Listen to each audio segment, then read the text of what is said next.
দেশের মাদ্রাসা শিক্ষা ব্যবস্থা ঘিরে বাড়ছে বিতর্ক। বিভিন্ন মাদ্রাসায় শিক্ষকদের বিরুদ্ধে শিক্ষার্থীদের ওপর শারীরিক নির্যাতন, যৌন হয়রানি সহ একের পর এক গুরুতর অভিযোগ সামনে আসছে। এতে প্রশ্নের মুখে পড়ছে ধর্মীয় শিক্ষা ব্যবস্থার ভাবমূর্তি। এমন পরিস্থিতিতে সংকট উত্তরণে 6টি গুরুত্বপূর্ণ পরামর্শ দিয়েছেন জনপ্রিয় ইসলামী আলোচক শায়খ আহমদুল্লাহ। বিস্তারিত জানাচ্ছেন আরিফ হাসান।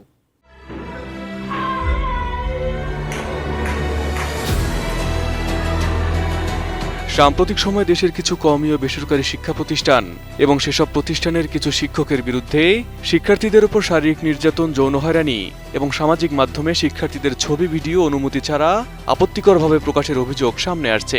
একের পর এক এমন ঘটনার ছবি ও ভিডিও সামাজিক যোগাযোগ মাধ্যম এবং মূলধারার সংবাদ মাধ্যমে প্রকাশিত হওয়ার পর বিষয়টি নিয়ে শুরু হয়েছে ব্যাপক আলোচনা সমালোচনা। সাধারণ মানুষের পাশাপাশি তরুণ ইসলামিক বক্তা ও আলেমরাও এসব ঘটনার নিন্দা জানিয়ে দায়ীদের বিরুদ্ধে কঠোর আইনগত ব্যবস্থা গ্রহণের দাবি তুলেছেন। তাদের অনেকে এটিকে কওমি মাদ্রাসা শিক্ষা ব্যবস্থার জন্য একটি বড় সংকট হিসেবে দেখছেন। আমি বুঝি নির্মাণের শিল্প, সালাম স্টিল বোঝে ডিউরেবিলিটি। সালাম স্টিল, মোস্ট ডিউরেবল স্টিল।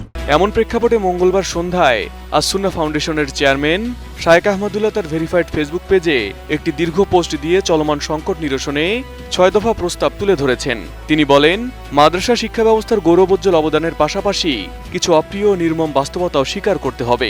সাম্প্রতিক সময়ে শিশুদের উপর শারীরিক ও যৌন নির্যাতনের যেসব অভিযোগ সামনে এসেছে তা শুধু উদ্বেগজনকই নয়, বরং ইসলামের নৈতিক শিক্ষা ও শরীয়তেরও পরিপন্থী। শায়খ আহমদুল্লাহ বলেন, মিডিয়ার অতিরঞ্জন বা ষড়যন্ত্রের অজুহাতে বিদ্যমান সমস্যাগুলো অস্বীকার করার সুযোগ নেই। বিশেষ করে শিশু নির্যাতনের মতো গুরুতর অপরাধ ধামাচাপা না দিয়ে দায়ীদের দৃষ্টান্তমূলক শাস্তি নিশ্চিত করতে হবে। অন্যথায় মানুষের আস্থা নষ্ট হবে এবং পুরো দিনই শিক্ষা ব্যবস্থার ওপর এর নেতিবাচক প্রভাব পড়বে বলেও পোস্টে মন্তব্য করেন তিনি। সমাধানের প্রথম প্রস্তাবে তিনি আল হাইয়াতুল উলাইয়া লিল জামিয়াতিল কওমিয়া বাংলাদেশের অধীনে শীর্ষ আলেম, আইনি বিশেষজ্ঞ ও মনোবিজ্ঞানীদের নিয়ে সমন্বয়ে একটি স্বাধীন কেন্দ্রীয় তদন্ত কমিটি গঠনের আহ্বান জানান। পাশাপাশি গুরুতর অভিযোগে অভিযুক্তদের বিরুদ্ধে প্রয়োজনীয় প্রাতিষ্ঠানিক ব্যবস্থা গ্রহণ, আইনশৃঙ্খলা বাহিনীর কাছে হস্তান্তর এবং ভবিষ্যতে নিয়োগ ঠেকাতে একটি কেন্দ্রীয় ব্ল্যাকলিস্ট তৈরির প্রস্তাব দেন। তিনি লিখেছেন, এর মাধ্যমে অভিযুক্তরা ভবিষ্যতে আর কোনো মাদ্রাসায় শিক্ষকতা করতে পারবেন না। একই সঙ্গে নতুন অভিযোগ গ্রহণের জন্য একটি গোপনীয় অভিযোগ গ্রহণ সেল ও হটলাইন চালুরও সুপারিশ করেন শায়খ আহমদুল্লাহ।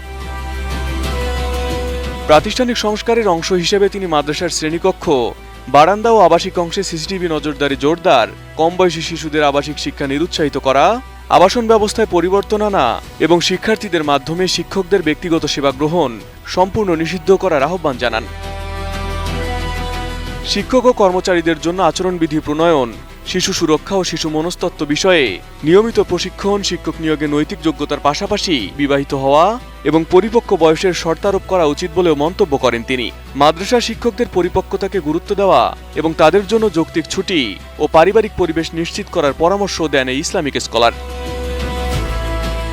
এছাড়া বালিকা মাদ্রাসাগুলোর প্রশাসনিক ও একাডেমিক কার্যক্রম সম্পূর্ণ নারী কর্মকর্তাদের মাধ্যমে পরিচালনা, পুরুষ শিক্ষক নিয়োগ পরিহার এবং যথাসম্ভব অনাবাসিক শিক্ষা ব্যবস্থাকে উৎসাহিত করার সুপারিশ করেন তিনি।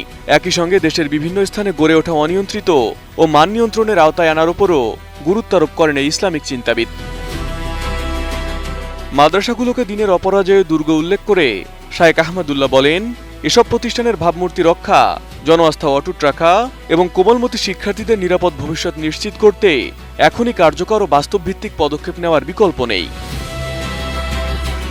Arif Hasan, ATN news.